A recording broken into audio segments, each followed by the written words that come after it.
My days stopped being just Monday, Tuesday, Wednesday. It felt like chapters, lessons, initiations. Every situation that happened suddenly had depth, had more meaning. Every conversations became a mirror. Every delay has become protection. Every rejection became a redirection later, which I understood. It was like I no longer lived on the surface of life, I was living inside it. And the funniest part is the more I trusted these signs, the more the universe behaved like an overexcited best friend who finally found someone who listens. Listen to me. Sometimes it was loud, like a door slamming shut in front of my face to stop me from making a mistake. Sometimes it was soft, like a song lyric that hit me a little too perfectly at the exact moment I needed it. Sometimes it was wild, like thinking of something and seeing it appear within us as if someone typed my thoughts into reality. And slowly, my behaviors changed. Not because I was trying to be spiritual, but because I stopped fighting what was already happening. I slowly got into the topics of aura, frequency, meditation, things like that.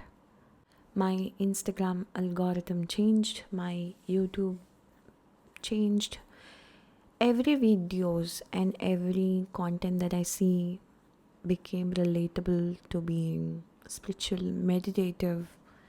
And yes, I understand the fact that what you see more. But the fact that everything happened on its own, yeah, it surprised me. And I started slowly, visibly seeing the change. Like the things that happened outside of me started happening inside of me. I became quieter in rooms where I used to explain myself a lot. I became stronger in moments where I used to break. I became selective with people who used to have unlimited access to me. If I feel something is off, I cut off the energy immediately and walk away. If my inner feeling, a gut feeling says that I shouldn't be doing that, I immediately stop doing that.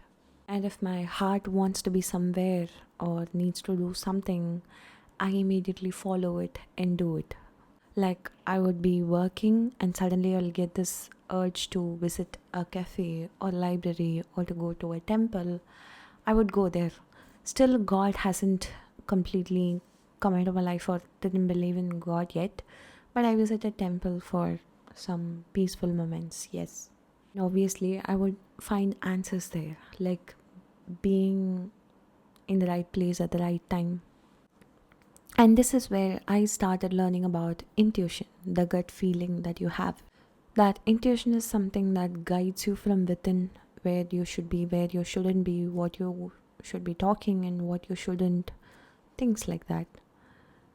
I started treating my intuition like a person, someone older, wiser, someone who had lived 1,000 lives before me, someone who whispered right things like, go here, wait, don't trust that, this is for you, this is not. And the more I obeyed, the more it guided. I started giving myself the priority I was begging others to give me. I started choosing myself even when it hurt. Sometimes parents don't understand us, but I stopped explaining everything. I started respecting my boundaries like they were sacred temples. My phone conversations got smaller, my circle got smaller. The right people came in, the wrong ones left, and the right ones stayed. Such external differences, and my whole world turned upside down. Some days I woke up with this strange calmness, like I wasn't alone in my body, like something was holding me from inside, like the universe was sitting quietly in my chest saying, I've got you, just go forward. And I walked.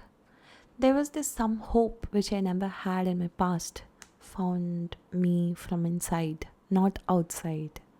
That's the point.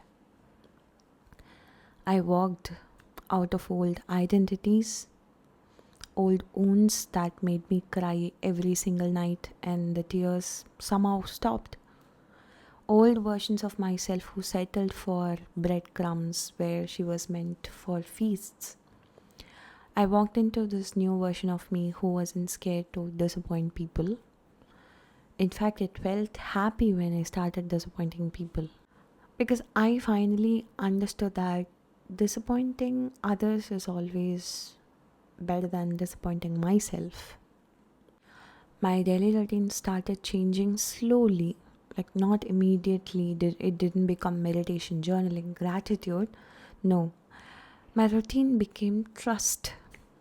Waking up and trusting, walking and trusting, choosing and trusting, letting go, saying no, feeling something and trusting. And somewhere in between all these silent leaps, I realized I wasn't just guided, I was watched over. Like someone is watching me and holding my hand through all this. I wasn't just aligned, I was protected. That's when it hit me. Belief wasn't something I developed, it was something I returned to. And from that moment, the universe didn't feel outside me anymore. It felt like it was speaking from me. I started giving right answers to the people who asked me questions, and suddenly I became this trustable friend to everyone who relied on me for wise decisions. Somehow I started knowing things before it happens. See, I am navigating and sharing about my own journey because, yes, as spiritual people, you're also going through same things, same synchronities, coincidences. And yes, I don't want to put others in my shoes and tell these stories. I can do that, but I don't want to. I just want to say these all things that I experienced because I used to think that I was alone in this journey and nobody would believe all these things. So these are my little evidences. These are my documentation that some things that are happening to you are happening to other people too. You're not alone in this journey. This is how I started and moving through all the changes that I faced. Trust me, it only gets more interesting and we can never go back. So, knowing that these are all relatable and the fact that it's all happening to other people too makes us relax a bit. That there are people out there who's going to understand when you share this. So, yes, let's continue later. Love for Elroy, the God who sees us.